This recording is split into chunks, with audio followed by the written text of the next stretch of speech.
Македонскиот некогашен лидер на челичните конструкции ФАКОМ со 65 годишна успешна работа цела година наназад имаат проблеми со финансиското работење, како што велат работниците, имале нередовно исплаќање на платите со што се доведува во прашање екзистенцијата на нив. Тие од денес како прекинаа работењето и стапија во генерален штрајк.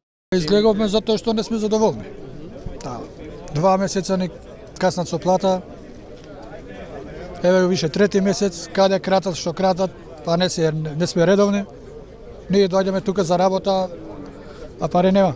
За плата. Каснат со плата. 13 плати, 1К15, 2 редовни плати. Само за плата. Работа има, све има, пари нема. Некој ги краде парите. Како се преживува месецот бидејќи каснат плати? Како може да се преживува? Да не си во наша кожа. Тоа да го кажам, друго што можем да кажем. Па се снаоѓаме од други извори. Што да правиме? Мора да се снаоѓаме, мора да живееме. Фамилии позади стојат. Тоа си знаеме само ние. Тешка работа. Со зорт. Председателот на Синдикатот за индустрија, енергетика и рударство Игор Герасов потврди дека ФАКОМ една година се мачи финансиски покри подпишани договори за наредните 3 години. Герасов вели да, компанијата има работа и нарачки, ама работниците нема да се вратат на работа додека не им се исплати се што им доцни.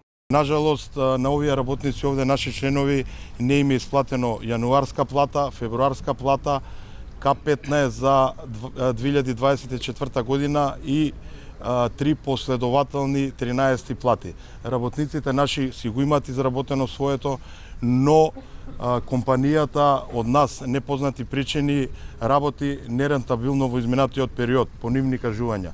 На штрајкот беа присутни од Сојузот на синдикати на Македонија. Председателот Слободан Трендафилов се сомнева дека оваа компанија може да ја снајде исто сценарија како во 90-тите години, периодот на транзиција. Овој случај не е прв, а веројатно нема биде ни последен. Тоа што загрижува е што сите тука кои ги гледате денеска и сакаат да работат и да заработат, меѓутоа според нашите информации, веројатно одредени структури кои пропадна една голема градежна компанија планираат да пропаднат и оваа. Од компанијата до овој момент се немаат изјаснето за штрајкот и како ќе постапува. Според податоците на македонската берза, компанијата лани изгубила 70% од своите приходи, додека пак годината ја има завршено со загуба од 3,2 милиони евра.